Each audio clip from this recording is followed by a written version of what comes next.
Bismillahirrahmanirrahim, ladies and gentlemen. Today, the search for MH370 has been further refined. The international investigation team continue working to narrow the search area and shed further light on MH370's flight path. We are, as always, grateful for the continuing cooperation of our partners in this difficult and intensive search. Whilst search operations are ongoing, we continue to focus our efforts on caring for the families. In Cabinet this morning, we discussed the importance of continuing to support the relatives of the passengers and the crew. On Monday, the Prime Minister announced that based on new data analysis, Inmarsat and the AAIB had concluded that MH370 flew along the southern corridor and that its last position was in the middle of the Indian Ocean, west of Perth. On Tuesday, I confirmed that further study of this data would be undertaken to attempt to determine the final position of the aircraft. The Malaysian investigation team set up an international working group comprising of agencies with expertise in satellite communications and aircraft performance to take this work forward. The international working group included representatives from the UK, namely Inmarsat, AAIB, and Rolls-Royce. From China, namely CAAC and AAID, and from the US, namely NTSB, FAA, and Boeing, as well as the relevant Malaysian authorities. The group has been working to refine the Inmarsat data and to analyze it, together with other information, including radar data and aircraft performance assumptions, to narrow further the search area. Information which had already been examined by the investigation was re-examined in light of new evidence drawn from the Inmarsat data analysis.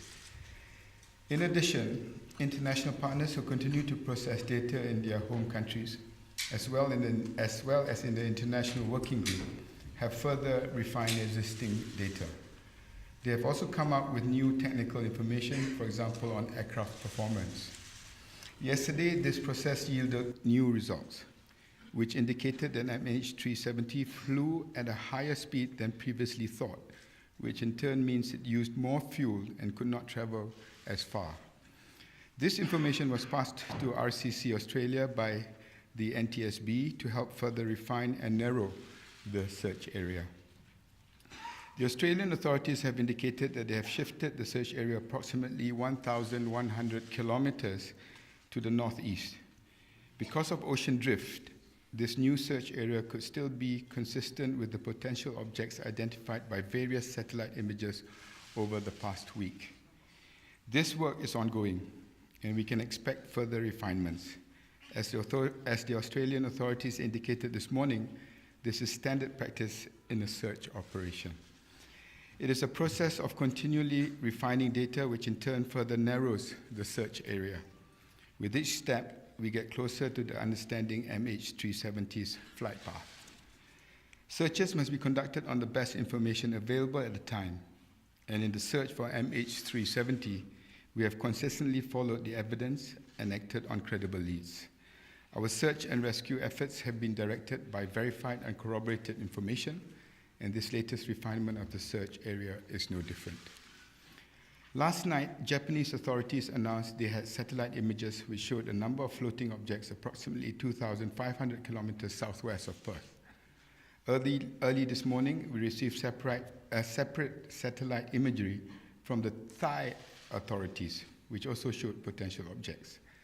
These new satellite images joined those released by Australia, by China, by France, and Malaysia, all of which are with RCC Australia. The range of potential objects and the difficulty in re-identifying them shows just how complex this investigation is. We remain grateful to all our partners for continuing to assist in the search operations. Ladies and gentlemen, the new search area, approximately 1,680 kilometers west of Perth, remains in the Australian area of responsibility.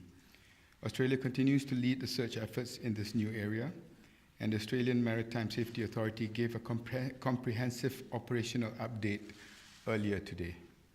As more information emerges, they will be issuing frequent operational updates, including on assets deployment. I would like to echo their statements that the new search area, although more focused than before, remains considerable, and that the search conditions, although easier than before, remain challenging. For the families of those on board, we pray that further processing of data and further progress in the search itself brings us closer to finding MH370.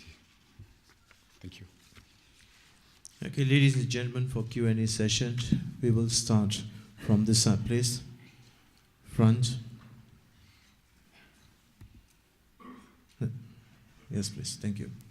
Please, could you stand up? Memperkenalkan diri. Assalamualaikum Datuk Seri, saya Syamah daripada TV Al-Hijrah.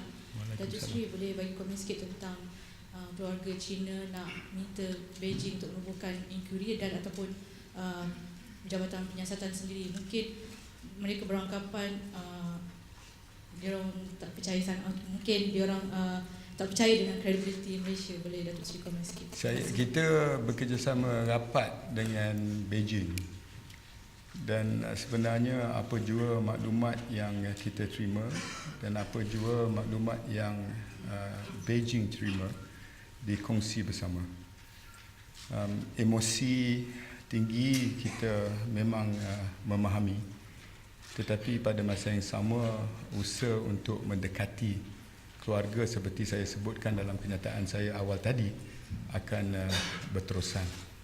Satu pasukan high level group yang sekarang berada di Beijing, saya menerima laporan daripada mereka dan saya percaya bahawa usaha untuk mendekati keluarga penumpang dan juga kru MH370 akan berterusan. Lebih-lebih lagi sekarang ini masih belum menjumpai apa jua objek atau debris yang boleh mengaitkan atau memastikan di mana pesawat itu berada. Alright, it's yours. Datuk Sri, I'm Hima from Capital TV. Hi. Yes. What is the credible lead that led to the new search area, and what are the complexity involved in identifying the objects as of now? Thank you.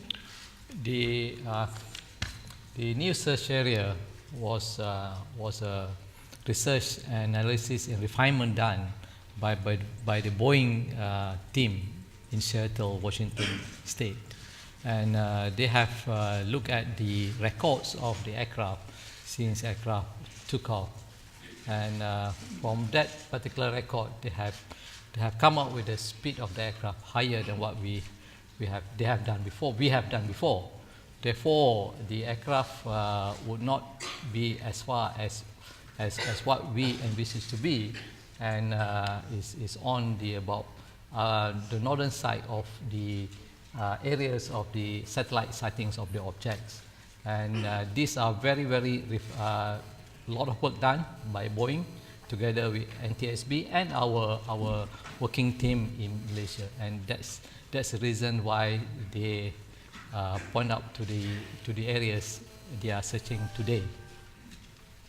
And the complexity of the objects, if we find it, if the aircraft find able to see the objects and able to be picked up by the ships, then it's easier for all of us. But unfortunately, the objects sighted by the satellite are unable to be verified by the aircraft and also by the ships that searching for them in those areas that be identified by the satellites.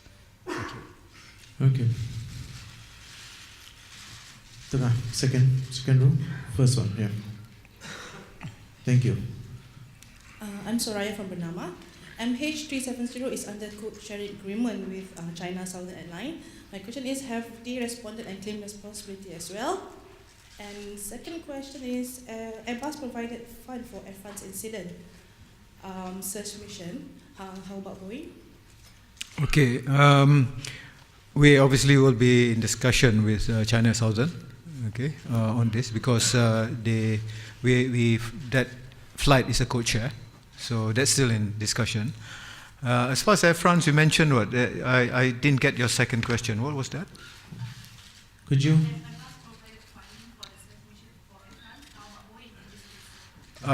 So far, Boeing has not provided any form of funding, but they are in full cooperation with the investigation team and ourselves as well in trying to find out what happened to MH370. Okay. Third row. Nene, depan. Yes. My question is pointed to Yeah, the CEO. may I know, please, identify. I'm from Guangming. Yes, pointed the questions to the CEO, Encik Ahmad Johari. Since there's 21 days, but how about the 21 days? And you say that there's a possibility of the the people is alive is so very very low. But how about the families' insurance compensations? We are obviously talking to the various legal parties, all right, and also the families on this. So far, what we have been requested is actually, especially by the family members, to identify the the evidence affirmatively. That means they want to see evidence in terms of the aircraft. That means they're still looking for the evidence of the aircraft. So that's why the search is actually has been, Datuk Sri mentioned, has been intensified to make sure that we can locate the aircraft. On the part of the government, the Malaysian government, I attended cabinet this morning. Looking ahead, we have decided that the Attorney General's office looks at all the legal implications, apart from other decisions being made regarding the way forward. Okay. Second row. Second last, please. Yeah. Good afternoon, Dr. Sri. This is Lu from Sing Chiu Daily. I have one question. It's regarding that we do understand due to the weather issue, the operations have been called off for twice for the past week. We would also understand the red box is going to running out of battery within 13 days. Do you see confidence within 1 month period we can manage to look for any debris, or especially the black box? We will continue and we will not look back. As I said earlier, on the operational side, the Australian Maritime Safety Authority and the RCC is actually giving updates of weather conditions, sea conditions, sightings. That is being updated very frequently from Perth. Secondly, after the 30-day period is concerned, we are now looking at the possibility of deep sea surveillance, search and salvage. But as I keep reminding everybody, we've had an occasion with the Air France crash, which took nearly 2 years to find the black box. So we are working closely with them to see what sort of technology, apart from the towing, pinging locator and the vessel pinging locator that's already been deployed within the 30-day period. Okay. Second row on the third lane itself. Yes, the lady, please. Could you stand up, please, and identify yourself? Hi, Rosanna from NST. Datuk Sri, about the satellite images. I just wanted to find out of all the satellite images, have you been able to determine whether these were all the same debris or different types of debris? And the other thing is about if it was flying, the plane was flying lower than expected and wasn't traveling as far, could it have been in the air all the way up till 8:11 a.m.? I'll answer the first question. I've looked at all the satellite sightings and can confirm that they all happen to be located in the southwest of Perth, as announced by the Prime Minister a few days ago. So it's not so far off from what has been advised earlier. Secondly, we have been very consistent in focusing and making our efforts looking for the aircraft and narrowing the search area. So as we can see, as we moved from the South China Sea to the Straits of Malacca to the North and South Corridor, now the Southern Corridor, and now to the latest information that is available, I think the template that we have used in corroborating and verifying from all the different agencies have not been very far off from what has been announced earlier. So all the sightings I can confirm are located southwest of Perth, consistent with what we have announced earlier. The challenge of the sighting by the aircraft, one, of course, the weather. If the weather is good, the aircraft able to fly to the area. Another one is the distance, 2,500 kilometers southwest of Perth. It's about 1,350 nautical miles. And for aircraft of P3 Orion, it takes about 3-4 hours just to reach to the area. And they're only about an hour or two to search an area, and they have to go back again, with the fuel they have. So that is another challenge they have, looking for the objects. That's a very challenging for those who are searching. But they have going there as best as they could. Hujung, third row. Salam Dr. Asron daripada Tusan. Satu soalan ya Dr. pasal speed tadi. Sebelum ni kita dimaklumkan speed yang MH370 pada kadar 855 km/h. Apakah dengan penemuan speed yang baru ni masih lagi dalam range yang biasa bagi sebuah kapal terbang ataupun ada satu kelainan daripada speed tu? Dan kalau speed tu lebih laju, berapa anggarannya sekarang? Dia dalam speed kapal terbang ni, kita tengok juga berapa tingginya kapal terbang tu terbang.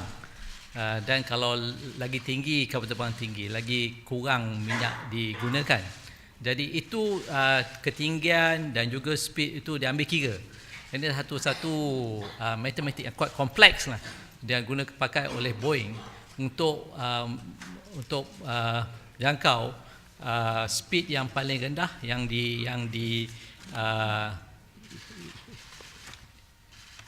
dikalkulate oleh Boeing dan paling tinggi. Jadi kalau digunakan speed yang baru ni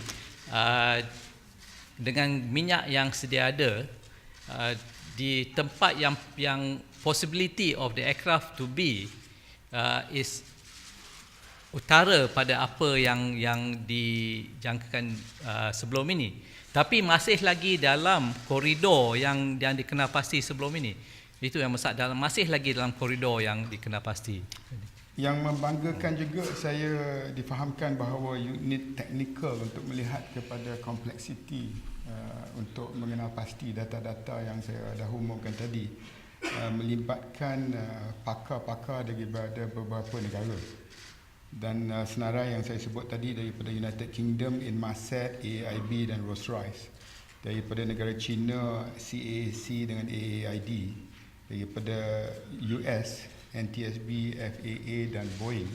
Mereka ini sekarang ni duduk semeja melihat kepada semua data yang ada. Dan hanya apabila kita dapat verifikasi dan pengesahan daripada semua pihak ini baru kita umumkan data-data tersebut. Okay, one last question from Malaysia. Okay, second row center.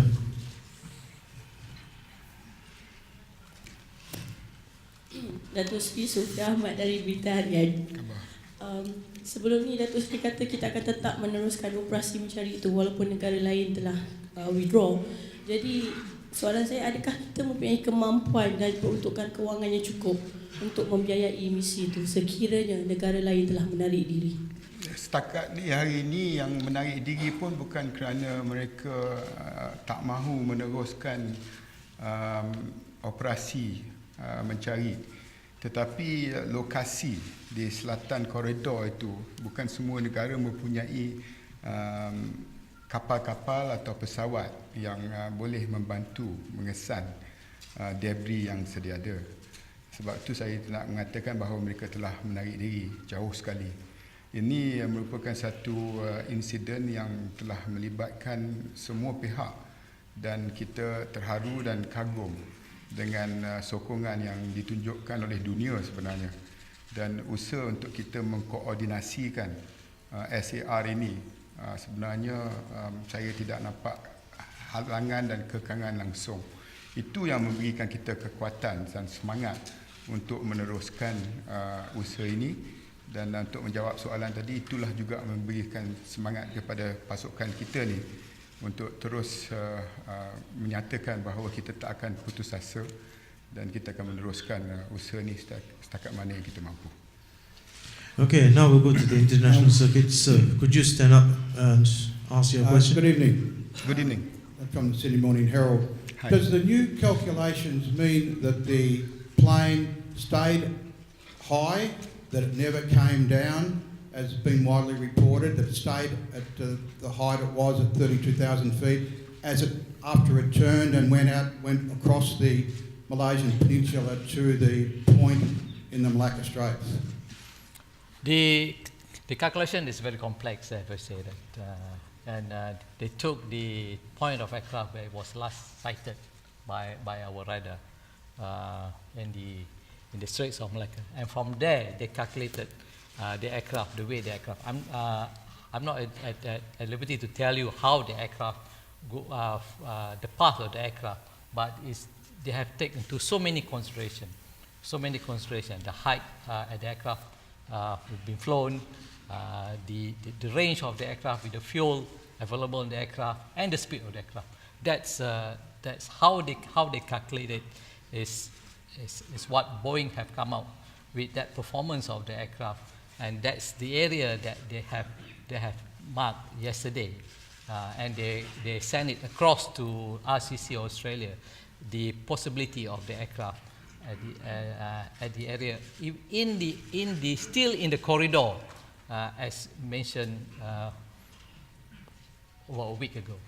I just want to re-emphasize the fact that the technical part of it, with all the experts with us, that sort of information can be clarified to the press in due time. Our immediate urgency and our immediate focus is to try and get to the debris that has been sighted by the satellites, so that we can identify for sure that the debris that has been sighted really belong to the MH370. So as far as the SAR team is concerned, our focus is really still to get as many vessels and planes into the areas that have been sighted. And today's breaking news, identifying a specific area, I am quite sure the operational side of it from Perth will be focusing all their assets and capability to identify that debris. Right. At the back, please.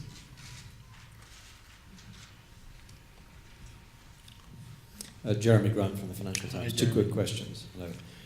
It's going to be about 3 weeks, exactly 3 weeks, in fact, tomorrow, since the police first went into the homes of the pilot and co-pilot, as you had informed us, I think, a week or so ago.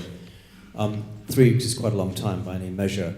Can you tell us where we're at with the police investigation into the pilots? What have you ruled in? What have you ruled out? What have they told you? And what can you tell us about the potential role of the pilots in this incident, and indeed anyone else in the crew? Secondly, being 3 weeks since the incident, you've been criticised by a number of quarters, I mean Malaysia broadly, and you've also defended Malaysia's performance of the handling of this.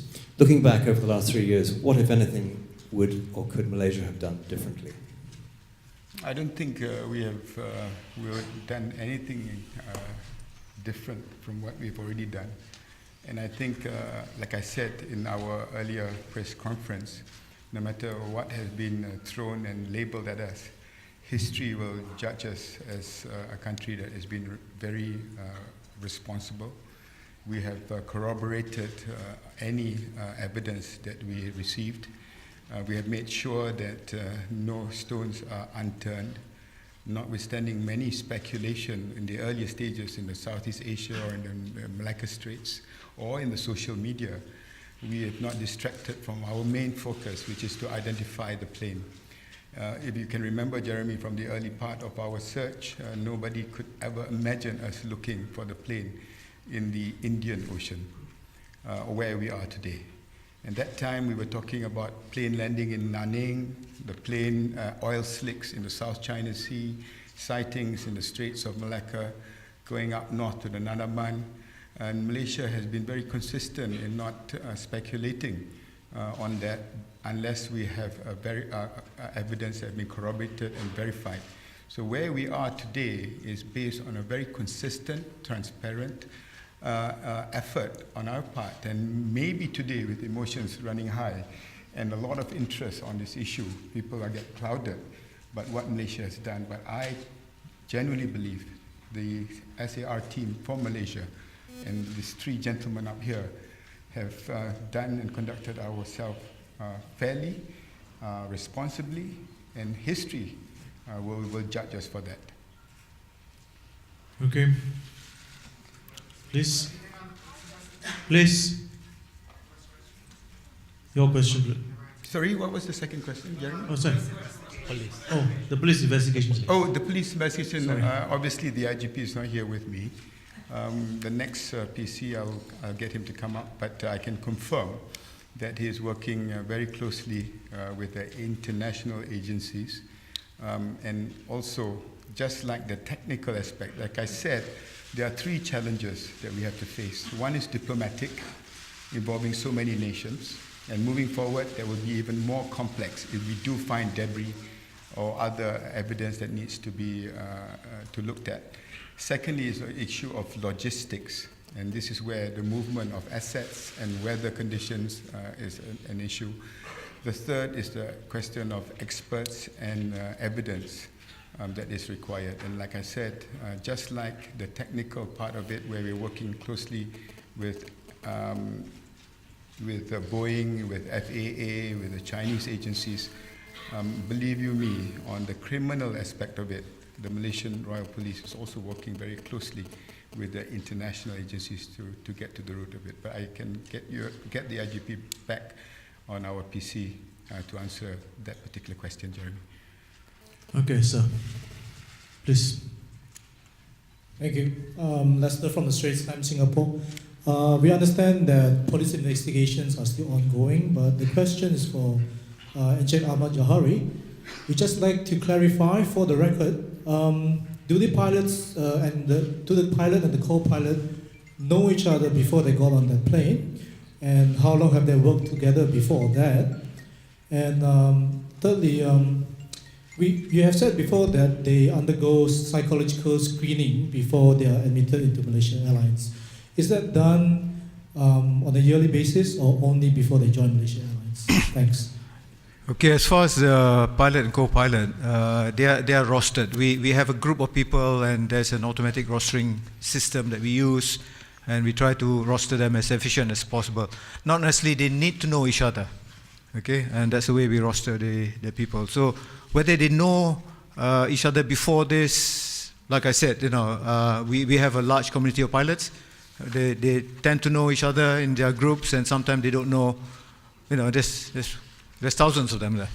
All right. Now, as far as the psychological tests is concerned, that's something that we do when we take new pilots on board, and something that we normally. Excuse me. Let me.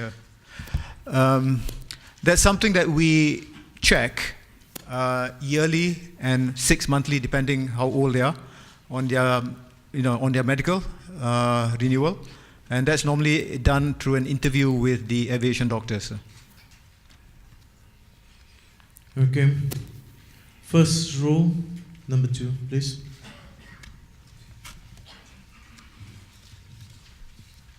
Paula Hancock, CNN. Minister, could you explain the fresh analysis that has made this search area change? Has that given you fresh information about the path that the plane took and about the changes in altitude, whether or not you can share them at this point? Has it given you fresh information about what happened? What's more important is how it has affected operational search and rescue in Perth. And obviously, as indicated and announced by the Australian search authorities, that is a good enough lead for them to make that focus today. I'm waiting and hoping that something positive comes out of it.